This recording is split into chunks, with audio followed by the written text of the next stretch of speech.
World Day of Remembrance for road traffic victims is recognized globally for prominent efforts to reduce road casualties. It offers an opportunity for drawing attention to the scale of emotional and economic devastation caused by road crashes and for giving recognition to the suffering of road crash victims and the work of support, rescue services, and law enforcement. The City of Charlotte has adopted Vision Zero, a strategy to eliminate all traffic related deaths and serious injuries while increasing safety, health, and mobility for all. The mayor proclaimed Charlotte a Vision Zero city in March 2019. The Charlotte Department of Transportation leads a community wide effort to implement its 2019 Vision Zero action plan. Vision Zero is an injury reduction strategy, not a crash reduction strategy. There will always be transportation users who make errors and use poor judgment, but those errors should not be fatal. We spoke with families who unfortunately lost a loved one to road traffic violence and are part of Charlotte-Mecklenburg Police Department's Traffic Fatality Support Group. My brother's name is Karim Abdul Akbar, and he died due to a hit and run accident in Charlotte, North Carolina. That was on February the 8th, 2020. It happened at late night. It was around 11 o'clock at night when that happened. He was a very loving person. What happened was he was incarcerated when he was 16, and he was released. It would have been 3 years on the 16th of February, would have made 3 years that he had been released from prison. So he spent 40 something years locked up in prison away from his family. And he had just been out a little under 3 years, and we got to meet him. We got to know him all over again. We got to love on him, and we got attached to him. And he after being away from him for so long, it was like starting his life all over again. And he was just so full of life. He was ready to go out and just do whatever he needed to do, because he said, I'm not going back in there. So he was out looking for a job, and he had gotten him a place to stay. And actually, he was so serious about not going back and being homeless that he had even paid his rent up for 2 years to make sure that he had stable, someplace to live, because he didn't want to be a burden to his family. There's a lot. There's the joy that he had, and it was just so much life in him, and we still hold on to that today, just every time we think about him, the life that he had in him and all the joy. And he was just so up and going. He wouldn't sit still. And actually, the 1st of November was his birthday, and he would have turned 63. So, I mean, we struggled through that, and for me, it's still hard, because that was my brother, and him and I were close. We stayed in communication the whole time he was gone.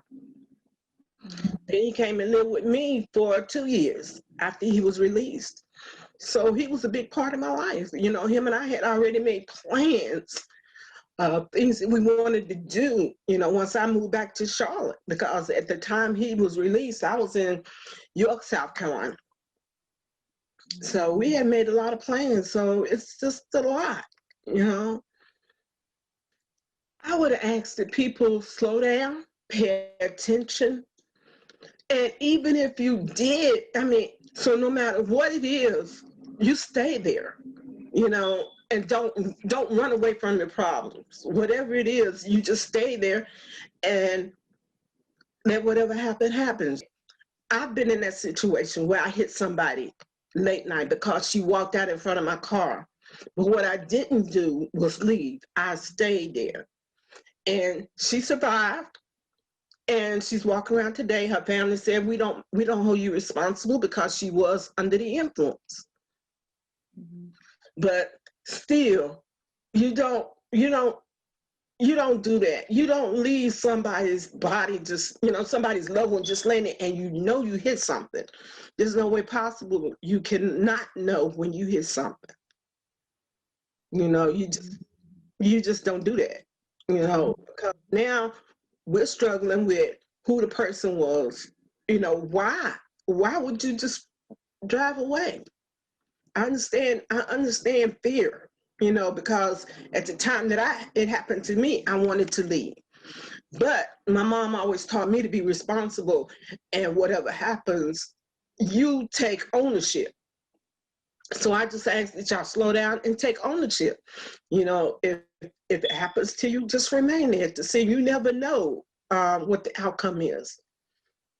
But you don't leave somebody, a human or even an animal, laying on the side of the road. You just don't do that. Everybody needs to know. Everybody needs to know that there has been somebody taken away from this world due to a hit and run,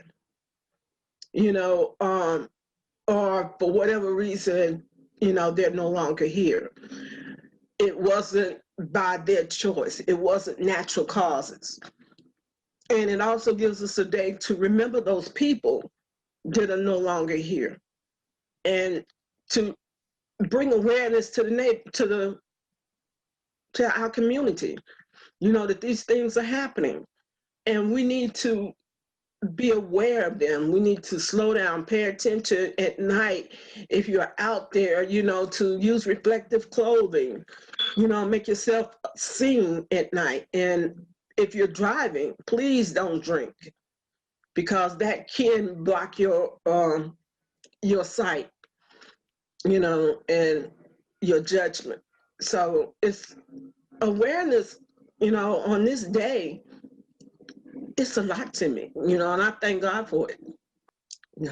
We just love my brother so much, and I wish that we could, resolve this by the person that did it to just step up to the plate and own up to it. The reason I came involved with the support group is when my son got killed back in 2009, and we didn't have a support group. So when they said they were going to start a vehicle homicide support group, I felt relieved, because all they had was a homicide support group. So my family, we had to try to lean on each other and try to support one another, but it still didn't work out because my kids didn't want to be involved. So when we started a support group, we were able to meet other families like ours. And by going to the support group, it helps us out a whole lot, because we can express how we feel, and other families that have gone through the same thing, they understand, they give you comfort. And I just thank God for the support group. My son's name was Jamel Hilliard. He was an identical twin. He was a good kid. We never had any issues or problem with him doing school. He did graduate. He wanted to go in the military. So he took the test 3 times, but the last time he were able to go in the military. So he started going to CP, community college, to try to learn the trade that he wanted to go in the military, what he wanted to do in the military. So, Jamel was a jokester. He loved, making people laugh. He loved helping people. He was a good kid. And sometimes it makes you look back on things, the things that I saw that he wasn't doing, what he should be doing with another person. And that was his wife. I didn't care too much for her. She was totally opposite of him. And I guess that's why he cared so much and wanted to be with her and everything. And I had to get over that, because if I couldn't get over of him being with her, then I would be stuck. And I had to forgive her for certain things that she has done. But I thank God for Jamel's life, the 22 years we had with him, because looking back, he loved the Lord. He loved helping people. He loved doing things with people. And I guess we had to look at those things after he passed away, what type of person he was. I'm gonna tell you the truth. We really felt bad after we found out Jamel got hit by a car. He rode the bus on West Boulevard coming from work. We lived on West Boulevard. Instead of him getting off and we take him home in a car, he didn't do that. So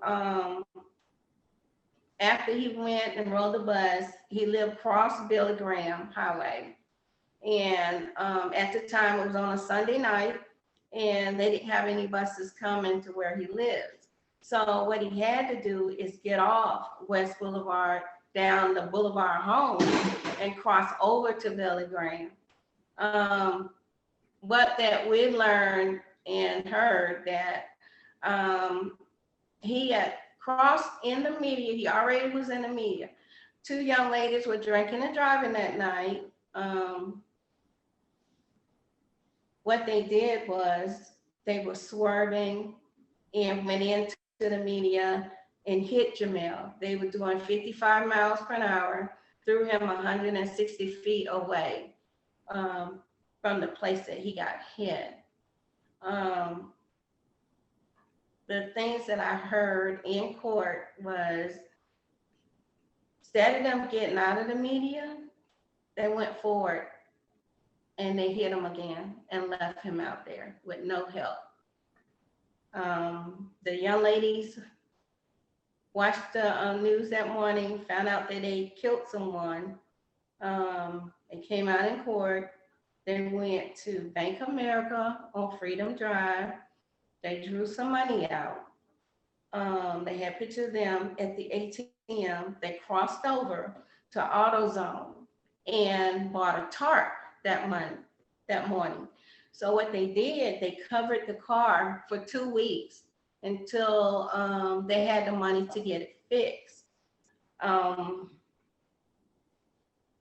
The detectives could not understand why they couldn't find the car, because they knew what kind of car it was, because the bumper and the headlight was out there with Jamel. So the detective did a good job. They called us and told us, hey, look, they either crushed that car or they done took it out of state. So they went and went to body shops. They decided to go look at body shops. So the third body shop they went to, the man that owned that shop, they found the car there and they asked them who car it was and what did they say that happened. Well, the young ladies claimed that they hit a deer on Billy Graham, and the reason why is they weren't using their car insurance because it wouldn't cover it. So that's why they wanted to pay for the car to get fixed. Well, the owner knew something else was wrong because blood and flesh was in the motor, and he didn't throw those parts away. So by the thanks of God that he didn't, because the police had their parts and they wanted to match and see it match that car, and definitely did it match.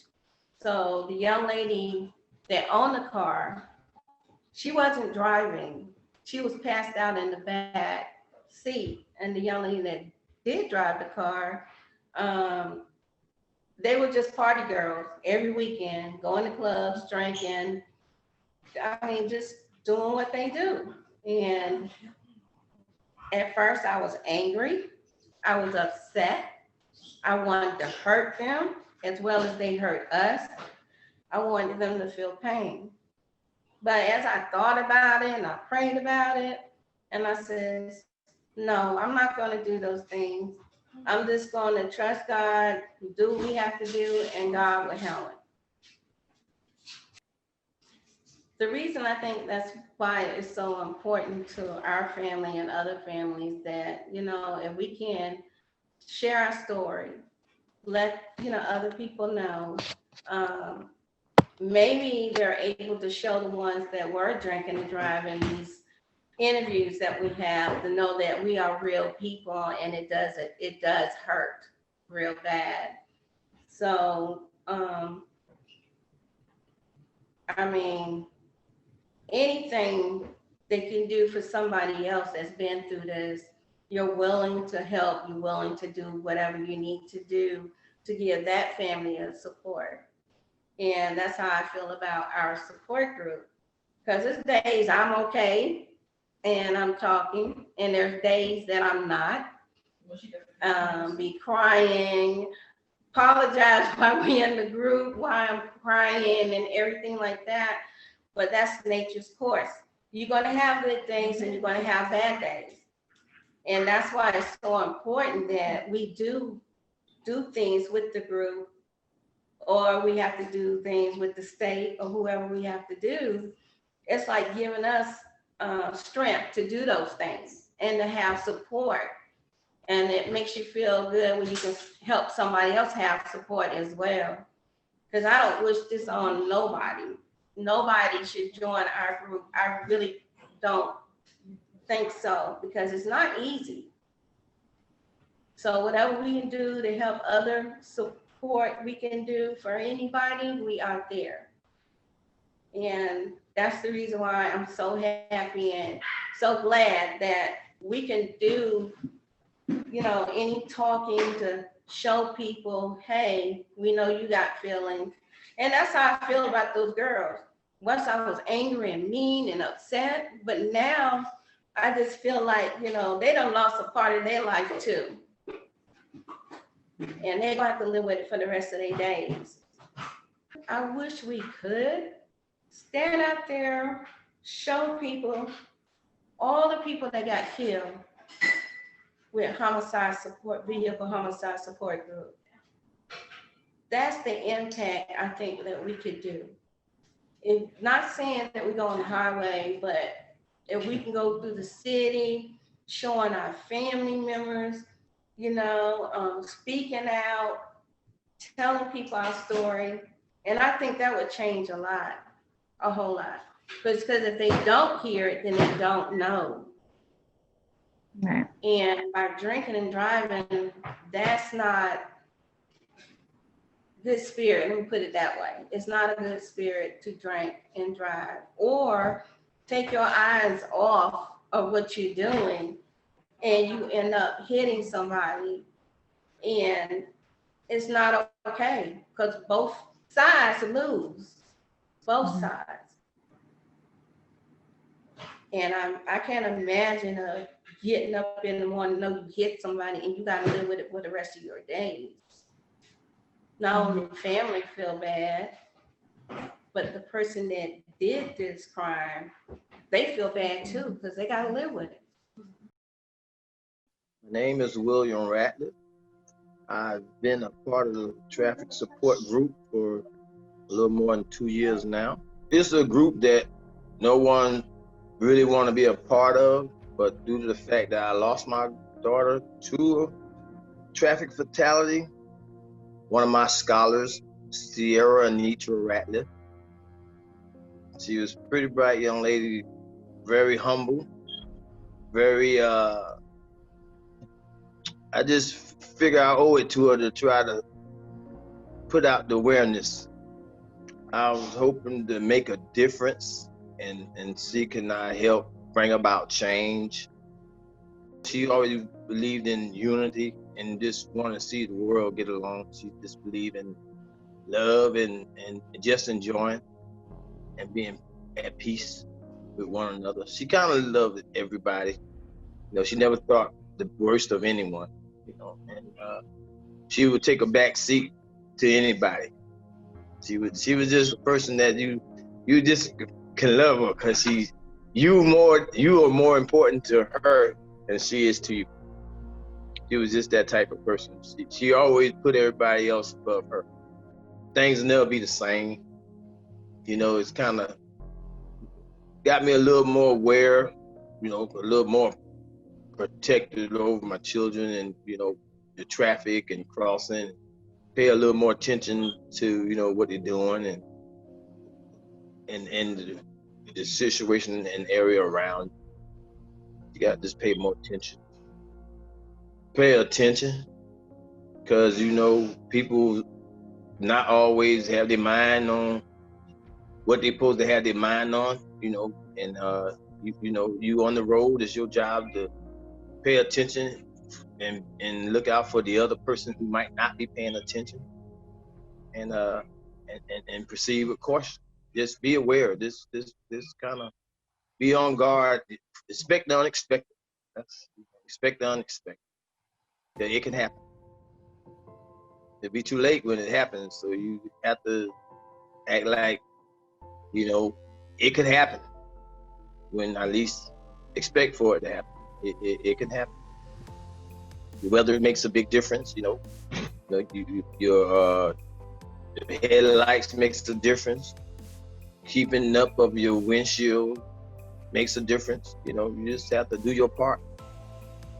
If she was here, she would want me to remember that she did what she could to make a difference in this world. But because of the circumstance and the situation, you know, she didn't get a chance to finish it. So I guess it's my job to finish what she started. Together, we must act to ensure that all users of the roadway system are loved ones and actively avoid risks such as speeding, driving impaired, and not wearing a seatbelt. We must redesign roads with all users in mind, not just vehicles, and ensure that vehicles everywhere are equipped with life-saving technologies. This year's World Day of Remembrance for road traffic victims highlights the fact that even after a road traffic crash occurs, there is still an enormous opportunity to save lives and reduce disability. Additionally, challenge yourself to stop using the word accident. Traffic crashes are fixable problems. They are not accidents. Let us stop using the word accident today. On this World Day of Remembrance, let us honor in the best way possible those who have lost their lives and take the urgent steps needed to make our roads safe for all. Because even one traffic fatality is too many.